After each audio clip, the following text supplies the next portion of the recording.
الحمد لله رب العالمين والصلاة والسلام على سيد الأنبياء والمرسلين أما بعد فقد قال الله تبارك وتعالى في القرآن الكريم أعوذ بالله من الشيطان الرجيم بسم الله الرحمن الرحيم محمد رسول الله والذين معه صدق الله العظيم وصدق رسولہ النبی الکریم۔ ناظرین اکرام، ربیع نور شریف کی، ربیع الاول شریف کی ان پر نور اور بابرکت ساعتوں میں AOIQ TV پر آپ پروگرام دیکھ رہے ہیں عشق رسول صلی اللہ علیہ وآلہ وسلم، جو AOIQ TV نے اس خوشیوں بھرے مہینے کی خوشیوں کو دوبالا کرنے کے لیے اور اس میں آپ تک حضور علیہ السلام کی محبت کا پیغام پہنچانے کے لیے جس کا AOIQ TV نے انعقاد کیا ہے۔ ناظرین اکرام، اس پروگرام کا جو عنوان ہے وہ بڑا حسین ہے کہ نگاہ عشق و مستی میں وہی اول وہی آخر۔ ناظرین اکرام، جیسا میں نے پچھلے پروگرام میں بھی عرض کیا تھا کہ حضور علیہ السلام کو سے محبت کرنا ایمان کی شرط اول ہے۔ حضور علیہ السلام سے محبت کرنا ایمان کے لیے سب سے اہم چیز ہے۔ حضور علیہ السلام کی محبت یہ ایمان کی اصل ہے۔ تو ناظرین اکرام، اللہ کریم نے حضور علیہ السلام پر ایمان لانے کے لیے قرآن کریم میں ایک معیار مقرر فرمایا ہے، جس کا سورہ بقرہ کی آیت نمبر 137 میں تفصیل سے ذکر فرمایا ہے کہ ہدایت یافتہ وہ ہے جو رسول اللہ صلی اللہ علیہ وآلہ وسلم پہ ویسے ایمان رکھتا ہے، جس کا مفہوم یہ ہے جیسا حضور علیہ السلام کے صحابہ نے ایمان رکھا۔ تو صحابہ اکرام کو اللہ تعالیٰ نے عشق رسول اور رسول اللہ پر ایمان لانے کے لیے معیار بیان فرما دیا کہ یہ معیار ہے رسول اللہ پر ایمان لانے کا اور رسول اللہ سے محبت کرنے کا۔ وہ کیا ہے؟ وہ صحابہ کرام کی ذات اقدس ہے۔ تو ناظرین، آج پروگرام عشق رسول میں نے بڑے خوبصورت عنوان پہ آپ سے گفتگو کرنی ہے، اور وہ ہے حضرت افضل البشر بعد الانبیاء بالتحقیق حضرت صدیق اکبر رضی اللہ تعالیٰ عنہ کا عشق رسول۔ اللہ اکبر! صدیق اکبر جیسے صحابہ کے امام ہیں، جیسے صدیق اکبر پوری امت کے امام ہیں، جیسے صدیق اکبر خلفائے راشدین کے امام ہیں، جیسے صدیق اکبر عشرہ مبشرہ کے امام ہیں، ویسے ہی صدیق اکبر عشاق مصطفیٰ علیہ السلام کے بھی امام ہیں۔ حضرت رسول اللہ صلی اللہ علیہ وآلہ وسلم سے اگر محبت کرنے والوں کی فہرست بنائی جائے تو پہلے نام میرے صدیق اکبر رضی اللہ تعالیٰ عنہ کا لکھا جائے گا صحابہ اکرام کے ناموں میں۔ اللہ اکبر! صدیق اکبر رضی اللہ تعالیٰ عنہ کی حضور علیہ السلام سے بے حد محبت، سارا وقت ہی حضور علیہ السلام کے ساتھ گزارا۔ محبت کا آپ اندازہ یہاں سے لگا لیں، اگر تاریخ کو آپ اٹھائیں اور دیکھیں کہ حضور علیہ السلام کے اعلان نبوت سے پہلے حضور کے قریب ترین ساتھی کا نام کیا تھا؟ صدیق اکبر۔ اعلان نبوت کے بعد جوان مردوں میں سب سے پہلے اسلام کس نے قبول کیا؟ صدیق اکبر۔ دارالارقم میں ہو یا شیب ابی طالب میں ہو، حضور علیہ السلام کے سب سے قریب ہر جگہ ساتھ ساتھ کون ہے؟ جواب ہے صدیق اکبر۔ ہر سفر میں ساتھ کون ہے؟ صدیق اکبر۔ حضور علیہ السلام کے سفر ہجرت میں ساتھ کون ہے؟ صدیق اکبر۔ مدینہ منورہ میں ہر وقت ساتھ کون ہے؟ صدیق اکبر۔ ہر سفر میں ہر غزوہ میں ساتھ کون ہے؟ صدیق اکبر۔ حضور علیہ السلام جہاں بھی سفر پہ تشریف لے کے گئے، ساتھ چلنے والا کون ہے؟ صدیق اکبر۔ آج بھی مزار میں دیکھ لو، حضور علیہ السلام کے سب سے قریب اور سب سے ساتھ کون ہے؟ جواب یہی ہے، صدیق اکبر۔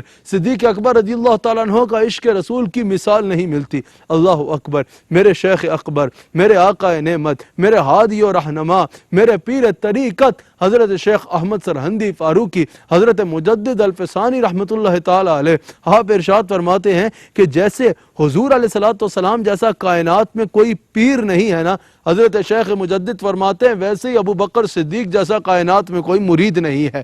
جیسے حضور علیہ السلام جیسا پیر اور کوئی نہیں ہے، ویسے ہی ابو بکر صدیق جیسا مرید اور کوئی نہیں ہے۔ اللہ اکبر! صدیق اکبر رضی اللہ تعالیٰ عنہ کی زندگی کو اگر دیکھا جائے تو عشق رسول کے کئی مناظر نظر آتے ہیں۔ ساری زندگی آپ نے رسول اللہ صلی اللہ علیہ وآلہ وسلم کی محبت میں گزاری۔ حضور علیہ السلام جلوہ گر ہیں، روح البیان میں موجود ہے، اور آقا علیہ السلام نے ارشاد فرمایا کہ مجھے 3 چیزیں بہت پسند ہیں۔ حضور نے فرمایا نماز میری آنکھوں کی ٹھنڈک ہے، مجھے خوشبو پسند ہے۔ حضور نے فرمایا کہ وہ عورتیں جو اپنی عزت کی، اپنی عصمت کی اور اپنے شوہر کی امانتوں کی حفاظت کرتی ہیں، مجھے وہ عورتیں پسند ہیں۔ حضور علیہ الصلوۃ والسلام نے جب یہ ارشاد فرمایا نا تو حضرت صدیق اکبر اٹھے، کہا یا رسول اللہ صلی اللہ علیہ وآلہ وسلم 3 چیزیں مجھے بھی پسند ہیں، اجازت ہو تو عرض کروں۔ حضور نے فرمایا بیان کرو۔ روح البیان میں علامہ اسماعیل حقی اس کو نقل کرتے ہیں اس حدیث کو۔ حضرت صدیق اکبر نے عرض کی کہ یا رسول اللہ 3 چیزیں مجھے بھی پسند ہیں۔ حضور نے فرمایا ابو بکر تمہیں کیا پسند ہے؟ کہا یا رسول اللہ سب سے پہلے یہ پسند ہے کہ میرا جتنا مال ہے میں آپ کی راہ پہ قربان کر دوں، آپ کی خدمت میں قربان کر دوں۔ اللہ نے مجھے جتنا مال دیا یا جتنا دے گا میں سب آپ کی ذات اقدس پہ قربان کر دوں، آپ کے قدموں پہ قربان کر دوں۔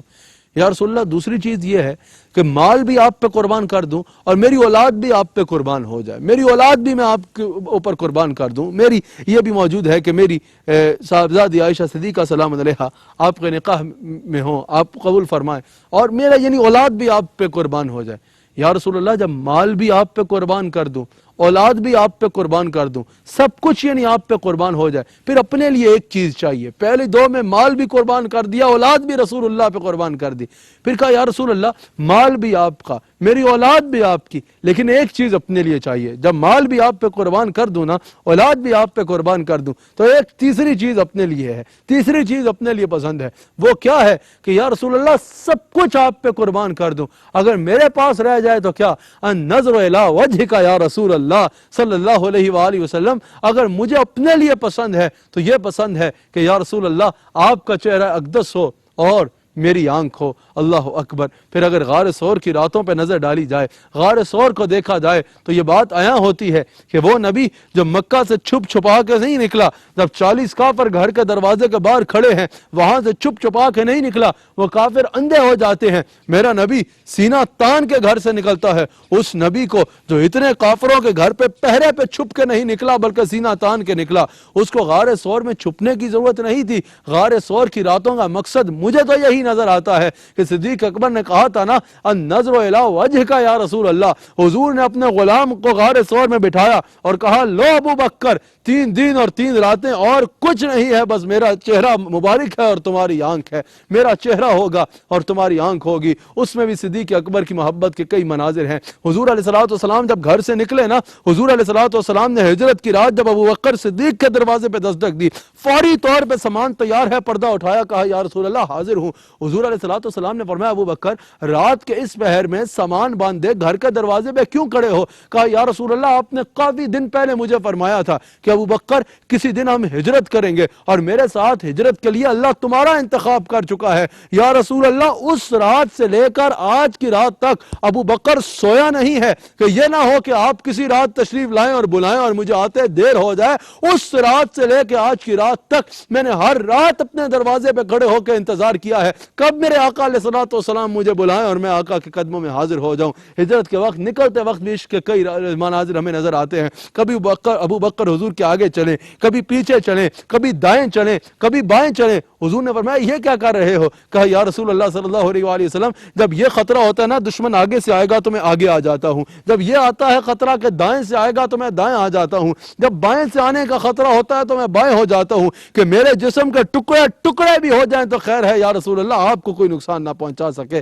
یہ صدیق اکبر رضی اللہ تعالیٰ عنہ کا عشق رسول صلی اللہ علیہ وآلہ وسلم ہے۔ صدیق اکبر کی زندگی میں عشق رسول سے بھرپور ہے آپ کی زندگی۔ ام المؤمنین صدیقہ بنت صدیق حضرت عائشہ صدیقہ سلام علیہا ارشاد فرماتی ہیں کہ میرے والد ابو بکر سارا وقت حضور کی بارگاہ میں رہتے، سارا دن حضور کی بارگاہ میں رہتے، رات کو جب کچھ دیر کے لیے آرام کے لیے گھر آیا کرتے نا تو حضور کی یاد میں ایسے تڑپا کرتے جیسے پتہ نہیں کتنے دن ہو گئے ہیں ان کی حضور سے ملاقات نہیں ہوئی، انتظار کیا کرتے کہ کب صبح کا سورج طلوع ہوگا اور میں واپس رسول اللہ کی بارگاہ میں حاضر ہو جاؤں گا۔ حضرت عائشہ صدیقہ فرماتے ہیں ساری صبح، ساری دوپہر، ساری شام، سارا دن حضور کے ساتھ رہتے۔ رات کو جب حضور محل مبارک میں تشریف لے کے جاتے، ابو بکر گھر جاتے تو گھر جا کے ایسے ترسا کرتے حضور کی زیارت کے لیے جیسے کئی دن سے حضور کو دیکھا ہی نہیں ہے، اور صبح کا انتظار ہوتا کہ میں پھر مصطفیٰ علیہ الصلوۃ والسلام کے چہرہ اقدس کو دیکھوں۔ اس عاشق مصطفیٰ کو ابو بکر صدیق کہتے ہیں۔ حضرت مولانا عبد الرحمن جامی رحمۃ اللہ علیہ شواہد النبوہ میں نقل کرتے ہیں کہ حضرت صدیق اکبر کے وصال سے کچھ روز پہلے حضرت صدیق اکبر اور حضرت عبداللہ بن عمر کا یہ قول، حضرت عبداللہ بن عمر کا یہ قول امام حاکم نے نقل کیا ہے کہ حضرت صدیق اکبر کی وفات کی وجہ ہی حضور کے فراق بنا۔ حضور علیہ الصلوۃ والسلام کا فراق ابو بکر صدیق سے برداشت نہ ہو سکا۔ جب سے حضور علیہ الصلوۃ والسلام قبر انور میں تشریف لے کے گئے، ابو بکر صدیق حضور کی یاد میں تڑپا اور ترسا کرتے۔ حضور کی یاد اور حضور کا فراق ہی ابو بکر صدیق کی وفات کا وجہ بنی۔ یہ قول حضرت عبداللہ بن عمر کا اور امام حاکم نے اس کو نقل کیا ہے۔ حضرت مولانا عبد الرحمن جامی کی نے اس روایت کو شواہد النبوہ میں نقل کیا کہ جب صدیق اکبر کی زندگی کے آخری دن تھے نا، آخری دن تھے، ان دنوں میں رسول اللہ صلی اللہ علیہ وآلہ وسلم نے حضرت ابو بکر صدیق کو خواب میں آ کے فرمایا، ابو بکر آ جاؤ، ہم بھی تمہارے مشتاق ہیں، ہم بھی تمہارا انتظار کر رہے ہیں، ہم بھی تمہارا انتظار کر رہے ہیں۔ صدیق اکبر ہر وقت حضور علیہ الصلوۃ والسلام کی یاد میں رہتے۔ حضرت امام احمد بن حنبل، مسند امام احمد بن حنبل میں اس روایت کو نقل کرتے ہیں، حضرت عائشہ صدیقہ سلام اللہ فرماتی ہیں کہ میرے والد نے آخری وقت میں مجھے وصیت کی کہ عائشہ جب میں مر جاؤں نا، اپنی صاحبزادی حضرت عائشہ صدیقہ سلام علیہ ام المؤمنین کو صدیق اکبر وصیت کر رہے ہیں کہ جب میں مر جاؤں نا تو مجھے دفنانے میں دیر نہ کرنا، مجھے فوراً دفن کر دینا، کیونکہ میں جتنا جلدی ہو سکے دوبارہ رسول اللہ کا چہرہ دیکھنا چاہتا ہوں۔ بہترین وقت وہی ہے جو میں اپنے آقا علیہ الصلوۃ والسلام کی خدمت میں گزاروں گا۔ تفسیر کبیر میں امام فخر الدین رازی نقل کرتے ہیں کہ یہ بھی صدیق اکبر کا عشق رسول ہے کہ صدیق اکبر نے اپنے آخری وقت پہ وصیت کی کہ جب میں مر جاؤں نا، یہ واقعہ امام فخر الدین رازی نے تفسیر کبیر میں نقل کیا ہے کہ جب میں مر جاؤں تو میری میت کو اٹھانا اور رسول اللہ کی قبر انور کے سامنے رکھ دینا اور کہنا، یا رسول اللہ غلام حاضر ہے، آپ فرمائیے کیا حکم ہے۔ اگر حضور کہیں تو مجھے حضور کے قدموں میں دفنا دینا، ورنہ مجھے بقیع میں دفنا دینا۔ پتہ چلا ابو بکر صدیق کا یہ عقیدہ تھا کہ جیسے رسول اللہ قبر کے باہر زندہ تھے ویسے ہی رسول اللہ قبر کے اندر زندہ ہیں، لیکن یہ میرا عنوان نہیں۔ ایسا ہی ہوا جب صدیق اکبر نے وصال فرمایا، آپ کی میت کو اٹھایا، صحابہ نے، پتہ چلا سب صحابہ کا بھی یہی عقیدہ تھا، اس لیے میت کو اٹھایا اور حضور کی قبر انور کے سامنے رکھا اور کہا، یا رسول اللہ کیا حکم ہے۔ حضور کے قبر انور سے آواز آتی ہے، ادخلوا حبیبی الی الحبیب، کہ حضور علیہ الصلوۃ والسلام کی قبر انور سے آواز آتی ہے کہ حبیب کو حبیب کے پاس لے آیا جائے، یعنی میرے غلام کو میرے قدموں میں دفنا دیا جائے۔ اور حضور علیہ الصلوۃ والسلام کے حکم پر سیدنا صدیق اکبر رضی اللہ تعالیٰ عنہ کو حضور علیہ الصلوۃ والسلام کے قدمین شریفین میں دفنایا گیا۔ آج بھی حضرت سیدنا صدیق اکبر کا مزار حضور علیہ الصلوۃ والسلام کے قدمین شریفین میں موجود ہے، حضور علیہ الصلوۃ والسلام کے روضہ اقدس میں موجود ہے۔ وہی رحمتیں اور برکتیں جو گنبد خضرا پہ برس رہی ہیں، انہی سے حضور علیہ الصلوۃ والسلام کا صدقہ سرفراز ہو رہے ہیں حضرت سیدنا صدیق اکبر رضی اللہ تعالیٰ عنہ اور سیدنا فاروق اعظم رضی اللہ تعالیٰ عنہ۔ حضرت صدیق اکبر نے پہلے دن سے اپنا سب کچھ حضور علیہ الصلوۃ والسلام پر قربان کرنا اپنی زندگی کا منشور بنا رکھا تھا۔ اللہ اکبر۔ حضور علیہ الصلوۃ الاستیاب میں موجود ہے، حضور علیہ الصلوۃ والسلام کی زوجہ ام المؤمنین حضرت عائشہ صدیقہ سلام اللہ علیہا ارشاد فرماتی ہیں کہ جس دن حضرت صدیق اکبر رضی اللہ تعالیٰ عنہ نے اسلام قبول کیا نا، اس دن آپ کے پاس 40,000 دینار تھے۔ اس دن آپ کی کل جو سیونگ اور کمائی تھی وہ 40,000 دینار تھی۔ اس وقت جو آپ کے پاس تھا وہ سارے کا سارا 40,000 دینار حضرت سیدنا صدیق اکبر نے دین اسلام کے لیے حضور علیہ الصلوۃ والسلام کے قدموں پہ رکھ دیا اور حضور علیہ الصلوۃ والسلام کی بارگاہ میں قربان کر دیا۔ یہی وجہ ہے کہ ابن ماجہ میں یہ حدیث موجود ہے،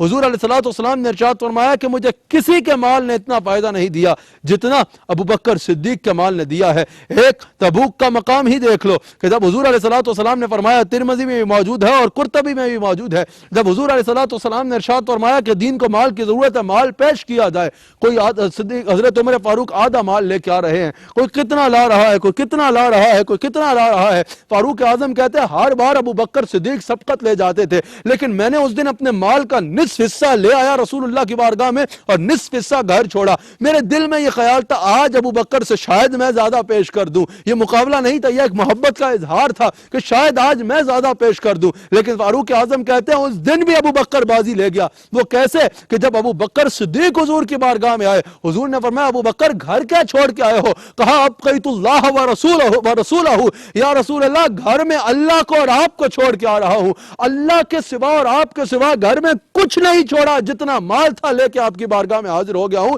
یہ بھی موجود ہے کہ صدیق اکبر 2 چادریں باندھ کے آئے تھے، جبریل امین حاضر ہوئے، عرض کی یا رسول اللہ یہ آپ کے غلام ابوبکر نے کیا حالت بنا رکھی ہے کہ 2 چادریں پہن کے آپ کی بارگاہ میں حاضر ہے، یہ اس کی حالت کیسے ہے؟ حضور علیہ السلام نے فرمایا جبریل اللہ اور اس کے رسول کی محبت میں میرے غلام ابوبکر صدیق کی یہ حالت ہوئی۔ جبریل امین نے عرض کی کہ یا رسول اللہ نگاہ آسمان کی جانب تو اٹھائیں۔ حضور فرماتے ہیں میں نے آسمان کی جانب دیکھا تو میں نے دیکھا سب فرشتوں نے اس طرح کا لباس پہن رکھا ہے جیسا ابوبکر نے پہن رکھا ہے۔ جبریل نے عرض کی یا رسول اللہ ابوبکر کا یہ عشق آپ کی ذات کے ساتھ اللہ کو اتنا پسند آیا کہ اللہ نے فرمایا کہ آج سارے فرشتے اس طرح لباس پہن لو جس طرح عشق مصطفیٰ میں ابوبکر لباس پہن کے آیا ہے۔ اللہ اکبر۔ حضرت صدیق اکبر کی زندگی کا اگر آپ نچوڑ دیکھیں تو یہی نظر آ رہا ہے نا، نگاہ عشق و مستی میں وہی اول وہی آخر، وہی قرآن وہی فرقان، وہی یاسین وہی طٰہٰ، یعنی سب کچھ ذات مصطفیٰ علیہ الصلوۃ والسلام پہ قربان ہے، سب کچھ ذات مصطفیٰ علیہ الصلوۃ والسلام کے ساتھ محبت اور عشق میں نظر آتا ہے۔ حضرت سیدنا صدیق اکبر رضی اللہ تعالیٰ عنہ کے لیے جب حضور علیہ السلام معراج پہ تشریف لے کے گئے نا، حضرت مولا کائنات نے اس آیت کی تفسیر میں فرمایا ہے کہ الذی جاء بالصدق وصدق بہ، فرمایا جاء بالصدق سے مراد کہ وہ جو سچ لے کے آئے۔ حضرت علی فرماتے ہیں اس سے مراد رسول اللہ کی ذات اقدس ہے صلی اللہ علیہ وآلہ وسلم، اور وصدق بہ وہ جس نے اس کی تصدیق کی، اس سے مراد ابوبکر صدیق رضی اللہ تعالیٰ عنہ کی ذات اقدس ہے۔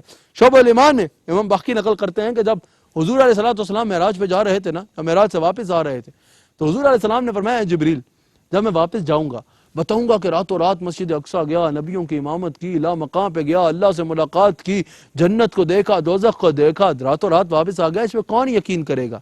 امام باقی نقل کرتے ہیں کہ جبریل امین نے حضور سے عرض کی، حضور فرماتے ہیں کہ یا رسول اللہ کوئی بھی اور تصدیق کرتا ہے تو کرے گا، لیکن سب سے پہلے اس کی تصدیق ابوبکر صدیق کرے گا۔ تو یہ تو آپ کے علم میں ہے نا، جب حضور واپس تشریف لائے حضور نے یہ واقعہ بیان فرمایا، ابو جہل نے کہا ابوبکر کہاں ہے جو ہر بات پہ رسول اللہ کی تصدیق کرتا تھا، اب کیا کرے گا؟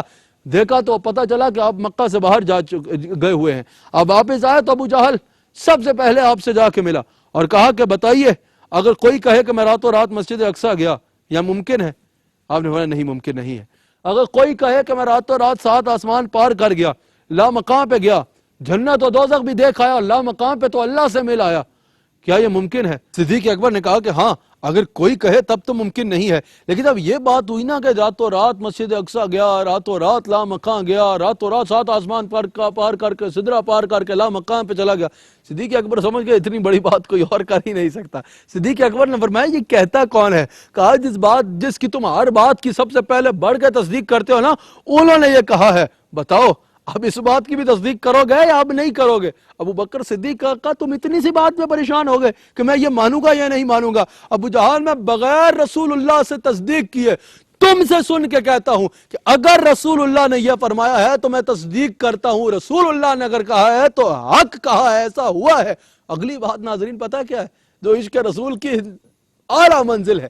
ابو بکر صدیق رضی اللہ تعالیٰ نے کہا کہ ابو جہل تو اتنے زیادہ پریشان ہو گیا تھا، اگر رسول اللہ اس سے بڑھ کے بھی کچھ فرما دیتے نا تو ابو بکر اس کی بھی تصدیق کر دیتا۔ ناظرین میں اس بات پہ سوچنے پہ اکثر بیٹھ کے حیران ہوتا ہوں کہ آخر اس سے بڑھ کے رسول اللہ کیا فرماتے جس کی ابو بکر تصدیق کرتے؟ اور ایک روایت میں ہے کہ میں اس سے بڑی باتوں کی تصدیق کرتا ہوں، میں اکثر یہ سوچتا ہوں اللہ مقام پہ گئے، اللہ سے مل کے آ گئے، ثم دنا فتدلی فکان قاب قوسین او ادنا کی قربت لے کے آ گئے، اب اس سے بڑھ کے رسول اللہ کی کس بات کی تصدیق صدیق اکبر نے کی ہوگی؟